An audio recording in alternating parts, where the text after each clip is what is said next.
इस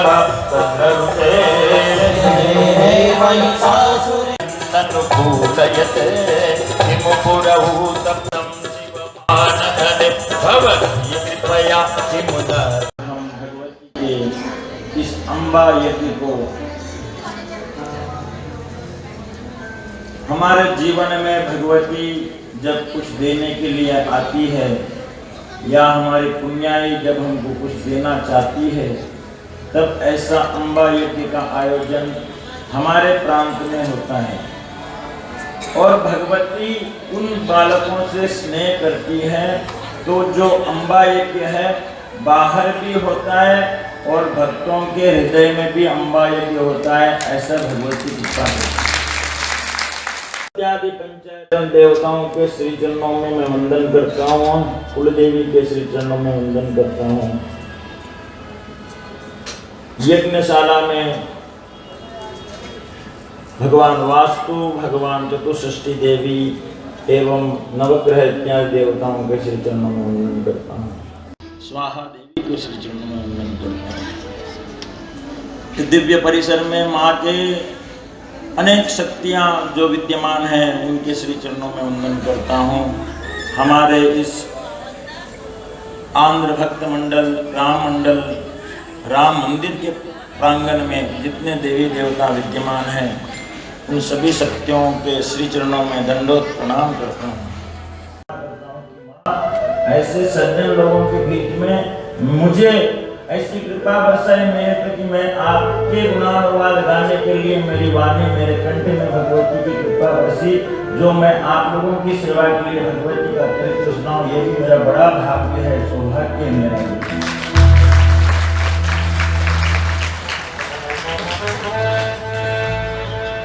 कहते हैं कि सुनने के लिए हमको बड़ाई पेशेंस चाहिए। सुनने के लिए क्या चाहिए हमको? पेशेंस चाहिए। बोलने के लिए पेशेंस नहीं चाहिए। सलाह आदमी बगैर पूछे ही दे देता है, कोई सुनता है क्या? सुनने के लिए, और वो भी इतने भाव से माँ के साथ एकीकृत होकर और ब्रह्म संबंधों के साथ में जुड़ जाते हैं। हमारा तार देखिए, यहाँ बैठने के बाद में हमारा तार, हमारा कोई भी मोबाइल से और कोई मैसेज भी नहीं जाता है, हमारा ना फोन जाता है ना फोन आता है, केवल भगवती का स्क्रीन रहता है। इनर में भी आउटसाइड में भी हमारा वाईफाई भी भगवती श्री ओम शक्ति श्री मात्रे नमः में कनेक्ट रहता है। और हमारे तो भगवती जब यहाँ आ गए इस पंडाल में, आप देखिए चारों तरफ आपकी भगवती रहेगी। आपको भगवती ने कहा स्वयं अपने मुख से, ये मैं नहीं कह रहा हूँ कि मैं भगवती का पूजन करता हूँ, भगवती ने कहा है सर्वम खलमिदमेवाहं नान्यदस्ति सनातनम्। केवल आपको ये विश्वास होना है कि मेरे भीतर भगवती है, मेरे बगल में जो बैठे हैं उसमें भी भगवती है, मेरी दाईं तरफ जो बैठे हैं उसमें भी भगवती है। जब ये विश्वास हो जाएगा तो यत्र तत्र सर्वत्र आपको भगवती ही दिखाई देगी। चारों तरफ माँ का ही इतना हाथ दिख रहा है हमको, ये केवल और केवल भगवती है।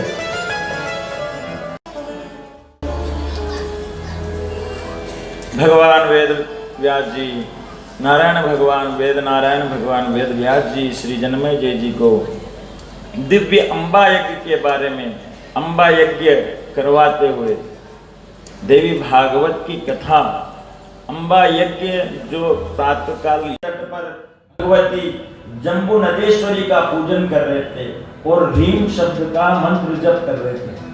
जैसे हमने कहा भगवती का जो माया बीज है, महालक्ष्मी बीज है, वह भगवती का ह्रीम है।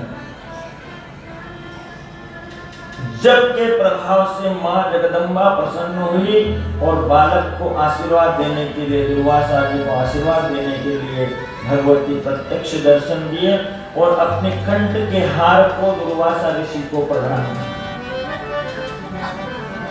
भगवान की भगवती की कृपा प्राप्त कर ऋषि बड़े प्रसन्न हुए, मन में बहुत प्रसन्नता हुई, क्योंकि भगवती ने जिस माला को धारण किया वो अपने श्री अंगों से जो स्पर्श जो हुई है उसमें दिव्य कांति थी, उसमें एक ओर, एक उसमें प्रकाश, एक नित्य जो प्रकाश है, उजास उसमें जो अंधकार को दूर कर दे, ऐसी माला जो माँ के गले में से भगवती ने दुर्वासा ऋषि को दी। बड़े प्रसन्नचित्त होकर चल रहे थे और दक्ष प्रजापति रास्ते में उनको मिले। राह में जैसे दक्ष प्रजापति ने याचना की कि मुझे ये माँ की माला दे दीजिए। और आपको पता है ऋषि मुनि या साधु या संत, उनका चरित्र में आप कभी भी देखिए कि वो अपने स्वार्थ के लिए नहीं जीते, वो हमेशा परमार्थ का कार्य करते हैं। परमार्थ के कारण ही भगवान ऋषि के रूप में साधु का शरीर धराते हैं। मानव को साधु को तब प्राप्त होता है, संत को जब परमार्थ का कार्य उनके भीतर एक जोत जगती, तभी वो कर्म करते हैं परमार्थ का, तभी वो साधु बनते हैं। साधु जगत का कल्याण करने चाहते हैं। भगवान ने किसी दुर्वासा जी ने आशीर्वाद का जो प्राप्त किया, माला को दक्ष प्रजापति जी को प्रदान कर दिया। दक्ष प्रजापति ने उस माला को लिया और आप और हम मंदिर जाते हैं। हमारे यहाँ पे ठाकुर जी की जितनी भगवती की श्री विग्रह है, भगवान की श्री विग्रह है, आपको भी आपके प्रेम से या आपके व्यवहार से कभी कभी पुजारी जी माला देते हैं कि नहीं? ठाकुर जी के गले में जो चढ़ाई हुई माला आपको लाके दे देते हैं। अब इसमें आपको ये सीखना जरूरी है, उस माला का उपयोग करें किस प्रकार से। यहाँ इनसे गलती हुई, ऋषि दुर्वासा जी के द्वारा जो भगवती का कंठहार था वो भगवान ने, ऋषि दुर्वासा जी ने दक्ष प्रजापति को दिया। दक्ष प्रजापति ने अपने शयन कक्ष में उस माला को शयन कक्ष में रख दिया। और आपको पता है कि जो माला का अपमान हुआ और माला का अपमान होने के कारण ही भगवान शिव में और सती में उनको द्वेष बुद्धि हुई और सती उसी कारण से उनके यहाँ पे योगाग्नि में भस्म हुई, एक इस अनर्थकारी कर्म के कारण। आप और हम सबको भी माला मिलती है, गुरु जी लोग आशीर्वाद देते हैं, उस माला को लिए सुने और रास्ते में हम लोग उसको छोड़ देते हैं। अरे गले में माला उसके पड़ती है क्यों? जो ऋषि लोगों के पास जो माला होती है वो यजमान को इसलिए पहनाई जाती है कि वो माला माल हो जाए और माला माल होकर भगवती की सेवा करे। तो आपको जब माला मिलती है उसको मस्तक से लगाइए और भगवती की कृपा है और उसके अंदर से जो सुगंध है उसको सूंघ कर बोलिए पुष्प गच्छ यथा सुगम। जब आपको माला विसर्जन करना है तो इसकी शक्ति मेरे भीतर आ जाए और वो पुष्प माला को आप विसर्जन के लिए रखिए। उसको ऐसा नहीं है कि आप कहीं टांग दिए या फेंक दिए, उसको सम्मान दीजिए, क्योंकि ये साधारण आपको दुकान में मिलने वाली माला नहीं है। ये भगवान की पूजा की हुई, पुजारी जी आकर बड़े ही स्नेह से आपको अगर कुछ देते हैं तो उसकी मर्यादा होना चाहिए। तो कोई भी व्यक्ति ये ध्यान रख लीजिए, भगवान के मंदिर से या गुरुजनों के द्वारा आपको कोई अगर प्रसाद मिलता है उसका कभी भी दुरुपयोग नहीं करना। प्रसाद को तुरंत पा लेना, कहीं ले जाके फ्रिज पे वॉशिंग मशीन पे ऐसे रख के 4-5 दिन सड़ा के उसका अपमान न करें।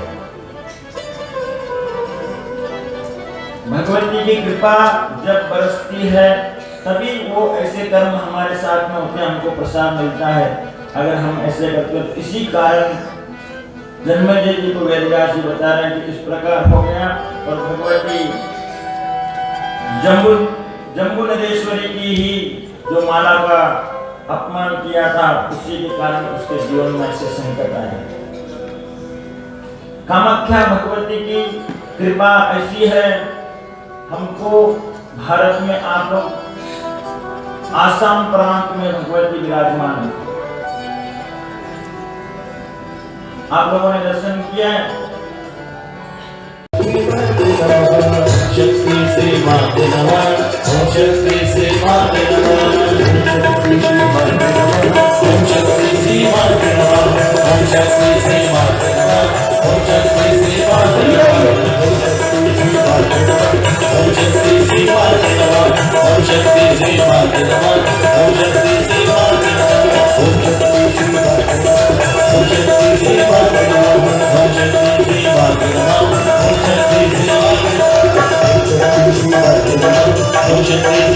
माते नमः ओम शक्ति श्री माते नमः ओम शक्ति श्री माते नमः ओम शक्ति। देवी भागवत में भगवती के 108 सिद्ध पीठों के बारे में वर्णन आता है। जो हमने कल भगवती की अर्चन किया था वह शक्ति पीठों के और देवी के जो 108 सिद्ध पीठ है, उन दोनों में भी अगर देखा जाए तो कामाख्या का श्रेष्ठतम स्थान बताया गया है।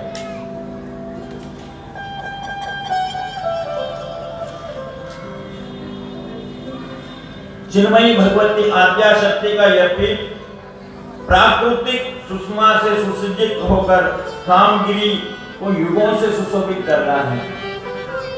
भगवती का यहाँ पे योनि जो भगवती की जो उत्पत्ति के लिए जो भगवती का स्वरूप है, योनि पीठ यहाँ पर भगवती का, जहाँ देव गंधर्व सभी लोग आकर पूजन करते हैं, ऐसे कामगिरी में भगवती विराजमान है। तंत्र की अधिष्ठात्री देवी है। यहाँ पे काम में प्रयोग होते हैं, तांत्रिक प्रयोग भी होते हैं और अनेक प्रयोग होते हैं, लेकिन हम सबको माँ की कृपा जो भारत में भारतीय हैं, उनको ये भारत का क्यों हम इतने बड़े भाग्यशाली हैं, क्योंकि हमारा जन्म वहाँ हुआ जहाँ भगवती ने अपना आसन लगाया है। हम भारत में भगवती के शक्तिपीठों के पास जाकर पूजन कर सकते हैं। वहां जाकर सुवासिनियों का पूजन बताया है। कन्या पूजन कीजिए, वहां पे ब्राह्मणों का पूजन कीजिए। भगवती को आपकी श्रद्धा से चुनरी नारियल जो भी आपका श्रीफल इत्यादि जो भी है, भगवती को भेंट यानी बलि प्रदान पूजायाम। बलि का तात्पर्य होता है भेंट। राजा बलि जो थे उन्होंने क्या किया, संकल्प किया था कि प्रभु नारायण को दान दिया, क्या दिया, भेंट दिया। इसलिए बलि जो है, केवल आप ये नहीं समझिए कि पशु बलि कोई बलि देते हैं। हमारे से जो बन पड़े उपहार देना, वहां जाकर अपने हृदय से बड़े प्रसन्नचित होकर दोनों मुक्त हाथों से आप वहां पे दान धर्म करिए ब्राह्मणों का। वहां जाकर आपको देखिए, तीर्थ में जाकर तीर्थ की मर्यादा ध्यान रखना है। आप अपने हिसाब से तीर्थ को बदलने का प्रयास कभी नहीं करना। हम लोगों का मन में कहीं पे भी चले जाते हैं, क्या करें महाराज जी, जगन्नाथपुरी जाते हैं लेकिन वहां के पंडित वाह वाह वाह, यहाँ जाते हैं वहां के पंडित वाह वाह, तिरुपति जाते हैं गोविंदा गोविंदा करके हाथ पकड़ के 1 सेकंड में बाहर निकाल देते हैं, इतना धक्का मुक्की, मैं अगली बार नहीं जाऊंगा। वहां गए तो ये से तीर्थ में जो है वो तीर्थ में वैसे रहेगा, क्योंकि भगवती भी आपकी परीक्षा लेती है। मंदिरों में देवताओं की भगवती क्यों आपसे संबंध बनाने के लिए पहले आपको भगवती दूर करने का भी प्रयास कर सकती है। कभी कभी आपके मन में विकार आ सकता है, उस समय यही सोचना नहीं मुझे तो भगवती के श्री चरणों के दर्शन किए। हो सकता है आपके जीवन में कभी भगवान के दर्शन नहीं मिलते हो, तब भी आप उस पीठ की, वहां के जो गोपुरम है, जो हम ऊपर कलश रहता है, उसके दर्शन करने से भी भगवती के दर्शन का पुण्य फल मिलता है। गरुड़ स्तंभ अगर जहाँ पे है, गरुड़ स्तंभ का दर्शन करने से भी भगवती का, भगवान का पूजन का फल मिलता है। अथवा जो दर्शन करके आ रहे हैं उनके भी दर्शन करने से भी हमको हम कहते हैं ना कि हमको दर्शन नहीं हुए, ऐसा कभी नहीं कहना। माँ ने उस दर्शन को नहीं कराया होगा, लेकिन ये दर्शन तो आपको हो ही रहे हैं। इसलिए कभी भी मन में विश्वास रखना, क्योंकि विश्वास के बगैर श्रद्धा को जलना पड़ता है।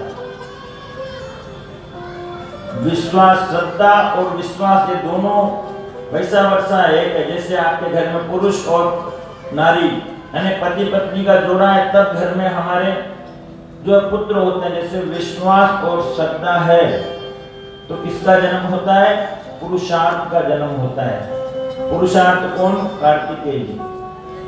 केवल पुरुषार्थ होने से नहीं होगा, श्रद्धा विश्वास और पुरुषार्थ जब है, विवेक होना बहुत जरूरी है। तो भगवान गणपति जी भी आते हैं विवेक के रूप में। तो ये होना, ये चारों जब हमारे साथ में रहते हैं तो हमारे भीतर समता आती है, समता। In every condition happiness, it will be maintained happiness, controlled happiness. A controlled silence is called meditation. Uncontrolled silence बोलते हैं उसको तो फिर पागल बोलते हैं। जो कंट्रोल है, अपने आप में स्थिर है, सुसज्जित है, समता भाव है, जो देखिए भगवान शंकर भगवान की महिमा आप जानते हैं। हम भगवान भोलेनाथ का श्रद्धा और विश्वास का विवाह होगा। भवानी शंकरो वंदे श्रद्धा विश्वास रूपिणो। आज उनकी महिमा हमको सुनना है और तारकासुर के लिए भगवान कार्तिकेय का जन्म भी होगा। तो हम कामगिरी पीठ जब गए तो हमारे भीतर श्रद्धा होना जरूरी है। वहां जो कुछ भी हो रहा है उससे घृणा मत करिए। आपका कर्तव्य है माँ को प्रणाम करना, वंदन करना। जो नियम है, जो एक एक पीठ के अलग अलग नियम हैं, उस नियमों में कभी भी हमारे को दखल अंदाजी नहीं करना चाहिए, क्योंकि परंपरागत जो कुछ भी आ रहा होगा या परंपरा से जो हो रहा है उसमें आपको श्रीफल की भेंट भी चढ़ाना है। पशु बलि का आप न सोचें। अपनी मनोकामना माँ से यही है, माँ आपकी चरण सेवा प्राप्त हो। कुमारियों का, सुवासिनियों का पूजन करें और वंदन करें ब्राह्मणों को। अच्छा, यहाँ पे जब हम आते हैं या गुरुजी आते हैं या ब्राह्मण लोग आते हैं, ये जितनी देवियां हैं, देवियों से हमारा पूछना है, आपको लगता है कि गुरुजी के चरण पकड़ने से आपका कल्याण होगा? कितनी देवियां हैं जो गुरुजी को, जो भी ब्राह्मणों को चलने नहीं देती है ना, चरण पकड़ के हाथ उठाइए एक बार। रास्ते में बहुत लोग, मैं अब जब आ रहा था तो शास्त्र सम्मत बात बता देता हूँ। आज के बाद आपको क्या करना है समझ लीजिए। जितनी देवियां हैं,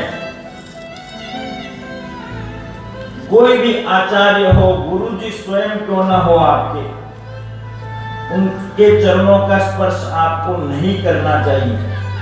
और ये भ्रम में मत रहिए कि पैर पड़ने से आपको आशीर्वाद मिल जाएगा। ये केवल और केवल भ्रम है। और आशीर्वाद प्रणाम भी कैसे किया जाता है उसकी भी नियम होते हैं। सामने जा रहे पीछे से पकड़ लेंगे तो गुरुजी गिर जाएंगे।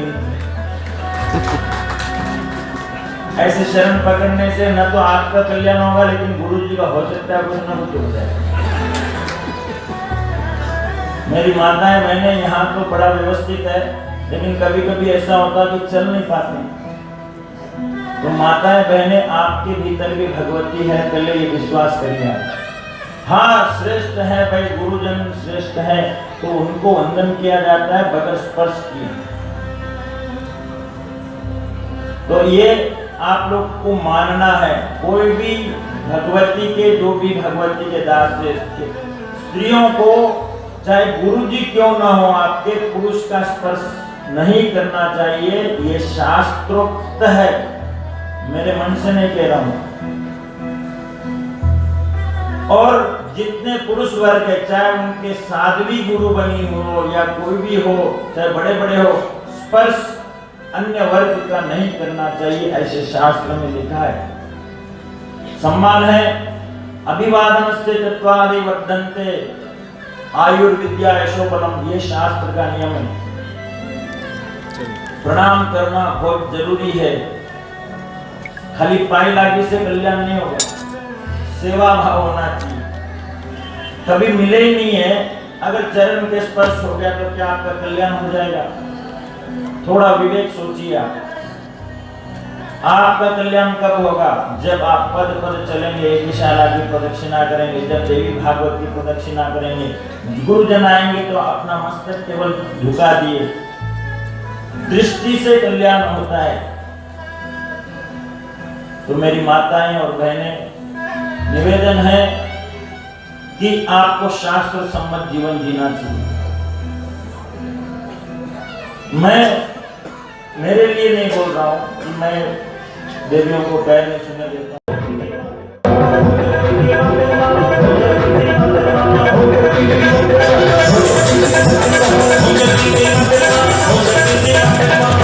हो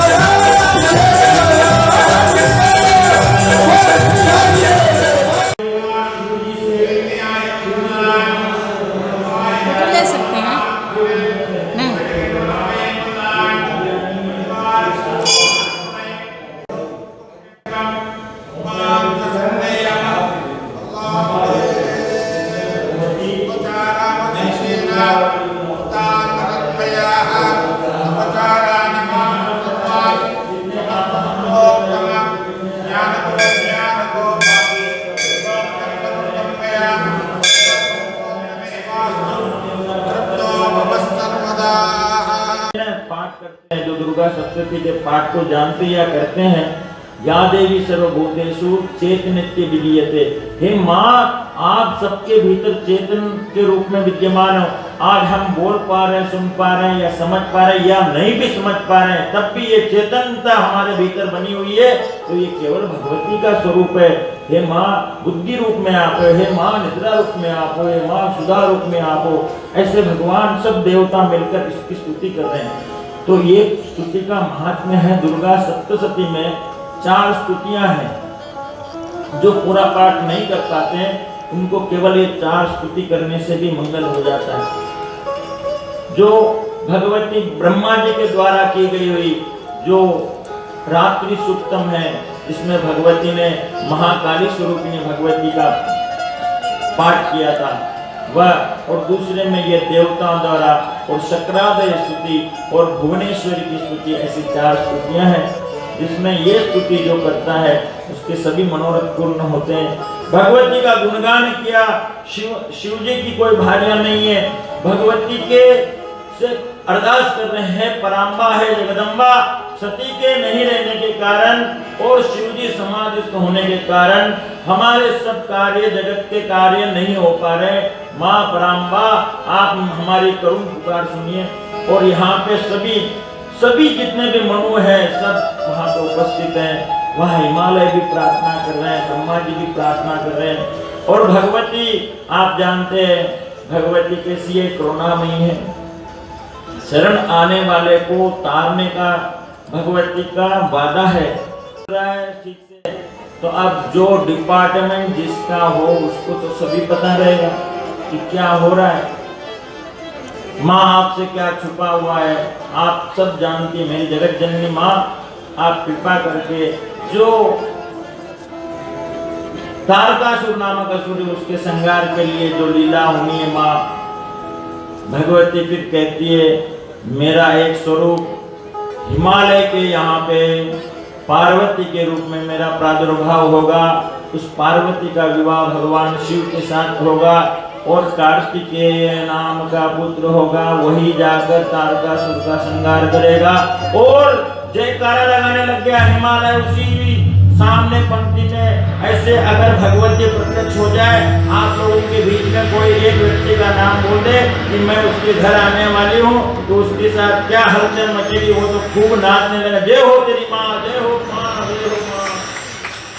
में भगवान ने 18 अध्याय में 18 इंजेक्शन के माध्यम से जो भी उनके मन में विकल्प संकल्प चल रहा था, जो अंतकरण उनका संशय युक्त था, उस संशयों को निवारण करने के लिए भगवान ने भगवत गीता का प्रवचन किया।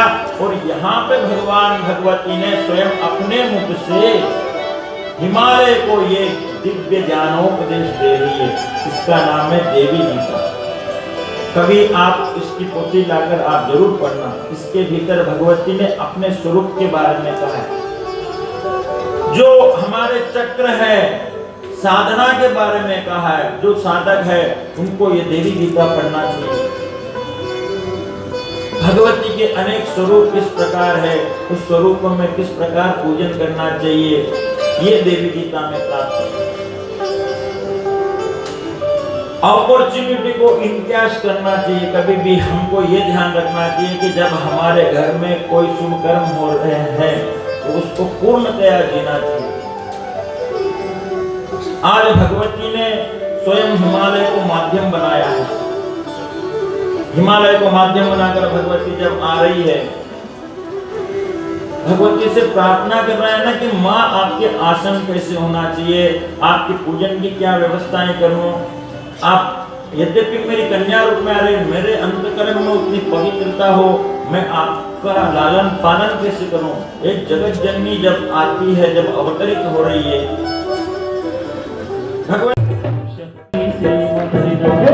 हरि जाऊं रे, बलिहारी जाऊं रे, हो हरि जाऊं रे, बलिहारी जाऊं रे, परस गुरु आया, हरि जाऊं रे, परस गुरु आया, हरि जाऊं रे, हरि जाऊं रे, गुरु सब बलिहारी जाऊं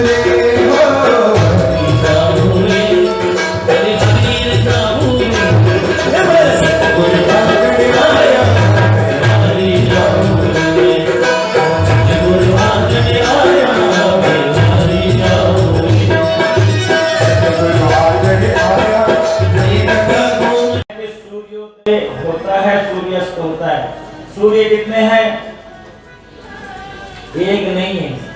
ब्रह्मांड में 12 सूर्य है, लेकिन हमको जानकारी एक सूर्य की है। अनेक कोटि ब्रह्मांड है, एक ही ब्रह्मा नहीं है, एक ही विष्णु नहीं है, एक ही शिव नहीं है।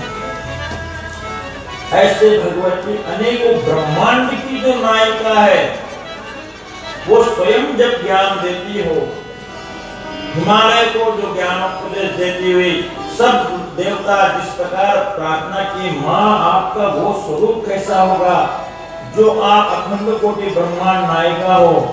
सहस्त्र का हृदय है, पृथ्वी भगवती के पांव है, चरण कमल है, और पाताल भगवती की नाभि है।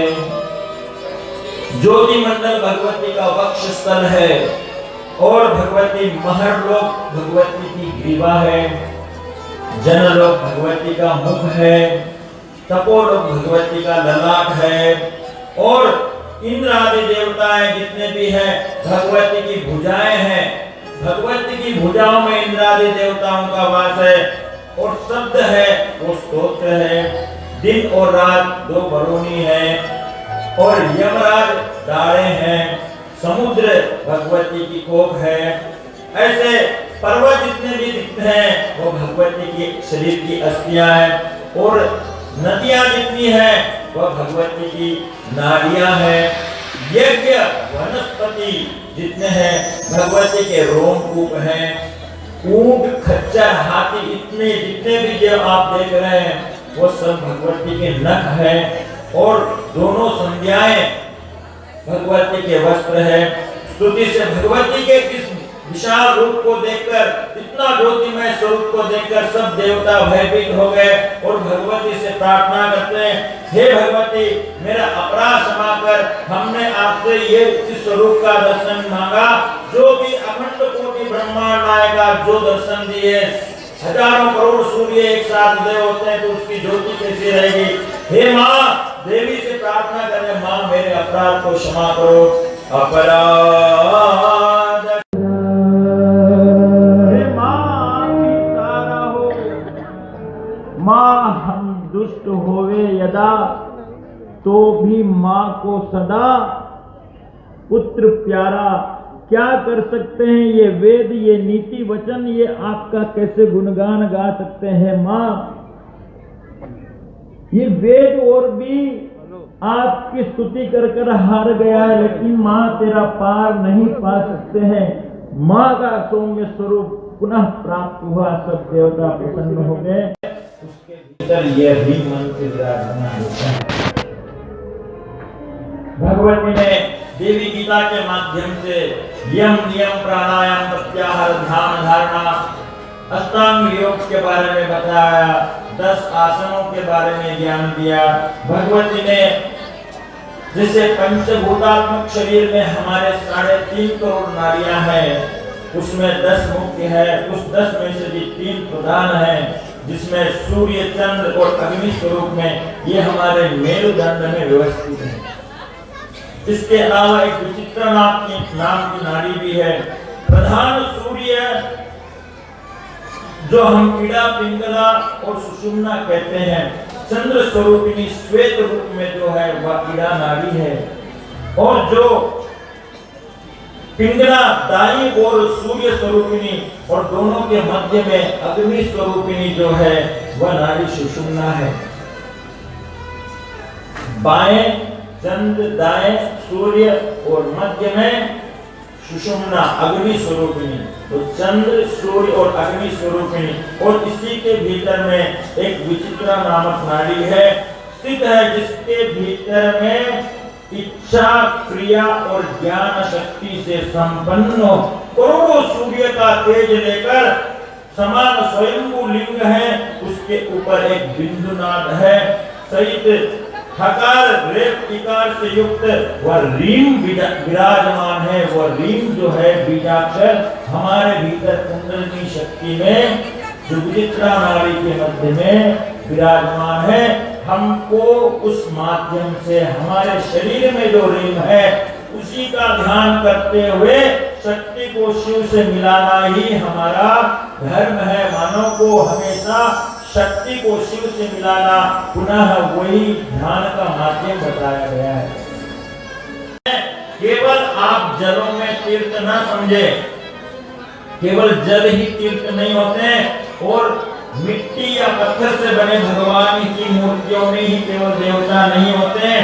ये सब तो हमें दीर्घ काल तपस्या से प्राप्त होती है, लेकिन परंतु संत पुरुषों के दर्शन मात्र से जो फल प्राप्त होता है वह अनेकों पूजन से प्राप्त नहीं होता है। सबसे पहले भगवान ने संत स्वरूप भगवान को यहाँ तीर्थ के स्वरूप में भगवान ने स्वयं भगवान गुरुदेव को भेजा है कि सब तीर्थ जाते हैं गुरु जी के माध्यम से उस दिव्य लीला के दर्शन करें, दर्शन हो जाए साधुओं का। जिस प्रकार मैंने आपसे कहा कोई मात्र से आपका कल्याण हो जाएगा, इसमें कोई संशय नहीं है। क्यों सातो सम्मोहि मैं जग देखा, मोते संत अधिक कर लेखा। राम से बड़ा राम का नाम, राम स्वयं कहते हैं मेरे से बड़ा अगर कोई है वो संत चरण कमल है। उन चरण कमलों को वंदन करने से मेरा भी पूजन हो जाएगा। उसमें स्वयं प्रयागराज तीर्थ बसते हैं। चलते फिरते तीर्थ अगर कोई है तो वो संत चरण कमल है। आज आप और हम सब पहले पवित्र हुए, इस यज्ञ को भी पवित्र करने के लिए, तीर्थों को तीर्थीकृत करने के लिए ही भगवती ने स्वयं सद्गुरु रूप में यहाँ पे आई है। प्रियतम प्राणेश्वरी थी, उसके जाने के बाद में पार्वती जी की उन्होंने भी टेस्टिंग की थी, ऋषियों को भेजा। लेकिन जो भगवती ने तपस्या की है ना, आपको पता है दक्षिण भारत में कन्याकुमारी का जाइए आप, वहां पे भगवती एकमात्र भारत में ऐसी भगवती है जिसके हाथ में खड्ग पत्थर नहीं तो जहां देखो तहां एक्शन मोड में मिलने वाली जगदम्बा यहाँ पे मंत्र मोड में मिली है भगवती, माला फेर रही है। एक भैरवी चक्कर पर एक पैर पे खड़ी होकर भगवती मेरे भोलेनाथ को पाना है, मेरे भोलेनाथ को पाना है। एक ही मंत्र शिव को पाना है। माँ कन्याकुमारी में विराजमान है, वह अपर्णा नाम से वो शक्तिपीठ है। भगवती की तपस्या, भगवती की कई बार भगवान शिव ने टेस्टिंग दी और स्वीकृति हो गई। दोनों आपस में जो है ना आजकल जो हम करते हैं ना देखा देखी, मंजूरी हो गई। अब उपवीत पहना दिया, गले में सर्प माला, मुंड माला पहना दी। हाँ अब थोड़े, लेकिन महाराज कुछ एक कमी है, थोड़ा तो पाउडर कॉस्मेटिक का तो यूज होना चाहिए। बोला अच्छा वो भी लगाओ। भगवान के गनों को और कुछ नहीं मिला तो भस्मी से भगवान का फेशियल कर दिए और भस्मी को धारण कर दिए। भगवान बोला हाँ क्या बात है, आज बहुत सुंदर लगे। और जो ड्रेस कोड बना था ना, स्पेशल डिजाइनर थे उसके, ऐसा ड्रेस कोड किसी का ना बन सकता है ना बना है संसार में। ऐसे निराले हमारे शंभु ही हो सकते हैं और कोई नहीं हो सकता है। शंभु भगवान को ड्रेस में जो है बागंबर देखा, बढ़िया से बागंबर की छाल जो है लपेट दी। बोले हाँ महाराज आज आप पूरे एकदम बढ़िया धूले से लगे। चंद्रमा को शशि ललाट भगवान ने धारण किया है, गले में भगवान के विष है। एक्स्ट्रा ऑर्डिनरी भगवान के दिव्य स्वरूप को देखकर भूत प्रेत प्रसन्न हो गए और भगवान सस्ते हुए। अब सब देवता तो अपने अपने में लगे थे। बारात क्या होती है ना, बारात पहले चलती है, दूल्हा बीच में चलता है और उसके पीछे भी बाराती ही आगे चलते हैं, दूल्हा पीछे चलता है, चलता है कि नहीं। अब भगवान के बारात में सब देवता सामने जा रहे थे, बड़े ही सुंदर, अतीव सुंदर। भगवान विष्णु ने इतना सुंदर श्रृंगार किया और गरुड़ को इतना फेशियल करा के लाया। भगवान ने, कुबेर जी ने अपने वाहन को सुंदर से श्रृंगार किया। सभी देवता अपने अपने जो वाहन है ना, जो हम गाड़ी भी कहीं ले जाते हैं कोई बड़ी पार्टी में, तो हम देखते हैं हमारे पास कौन सी महंगी गाड़ी, उसी में जाएंगे। भगवान के जितने देवता गण हैं सब लोगों ने अपने अपने श्रृंगार लेके सामने चलने लगे और बारात चालू हो गई। और भगवान जब नंदी पे बैठे थे, पीछे इनके भूतगण आ रहे थे, पीछे से भोले भोले, और इनके अलबेले सब लोग थे। किसी के सर नहीं तो किसी के पाँव नहीं, किसी के हाथ नहीं, किसी के टांग नहीं, कोई रक्त से लिप लिप है और खूब नाच रहे। नंदी और चल पड़े आगे। रास्ते में सब देवता आगे चल रहे हैं, बीच में शंकर भगवान, पीछे भूत। तो भगवान ने डायरेक्शन चेंज कर दिया। नंदी पे बैठ के भगवान ने अपना डायरेक्शन भूतों की तरफ देख लिया। सब भूत लोग प्रसन्न हो रहे, बोले आपने हमको देखा है। तो सब लोग कहे कि अरे बाबा उस तरफ जाना है। बोला चलना तो नंदी को है ना, मैं तो चाहे ऐसे बैठूं चाहे बैठ से बैठूं, नंदी सामने बराबर ले जाएगा। मैं तो मेरे भक्तों को देख के प्रसन्न होता हूँ। और खूब नाचते गाते भगवान की बारात आ रही है। आइए हम सब बारात में लूटे हैं, नाचते हैं खूब। भगवान हेमवती के पास बारात आ रही है।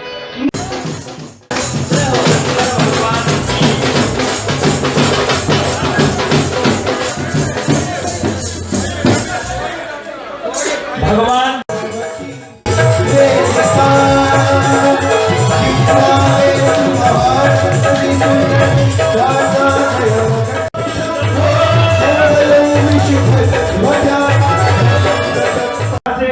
ये महान संयोग देखिए कि उस पौराणिक काल में भी जब शिव और शक्ति का मिलन हुआ तो वहां भी संतों की भूमिका थी।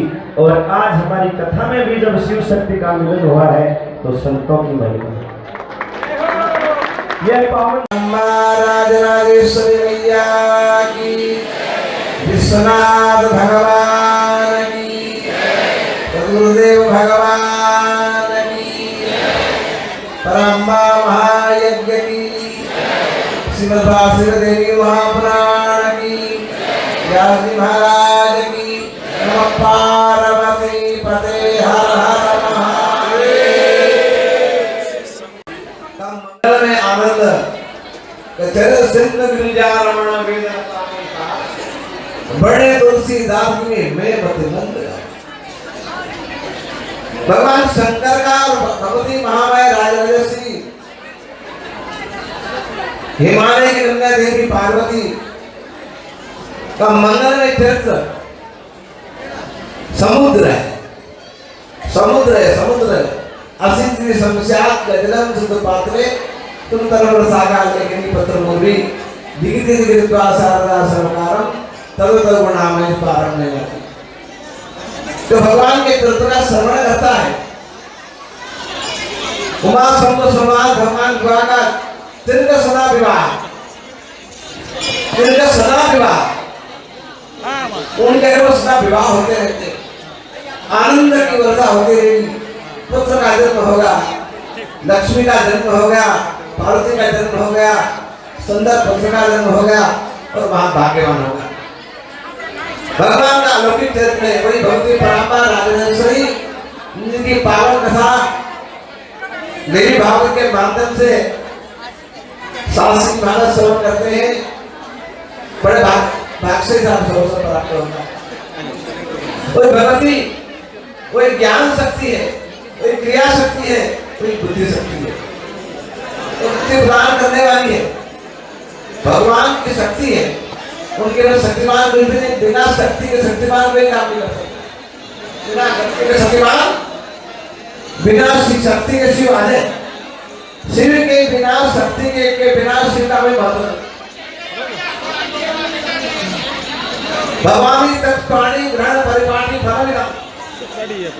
भगवान शंकराचार्य कहते माता जी हे परंपरा राजेश्वरी गिरिराज कुमारी, जब से भगवान शंकर के साथ का विवाह हुआ ना तो भगवान शंकर के अनंत महिमा बढ़ गई। भागवत महापुराण की। ओम शक्ति श्री मात्रे नमः। बोले सद्गुरुदेव भगवान की, व्यास भगवान की, अम्बा यज्ञ की, श्रीमद्देवी भागवत महापुराण की। सब मिल करके ज्वालामालिन्यै नमः, रत्नेश्वर्यै नमः।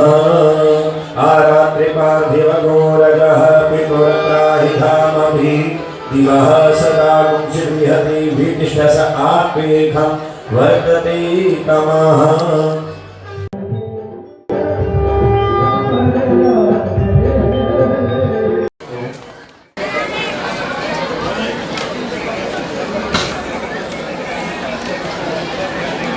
नेमीचंद जी का आचार्य नेमीचंद जी के आचार्य का सम्मान कर रहे हैं। राम मंदिर के पुजारी जी का सम्मान कर रहे हैं।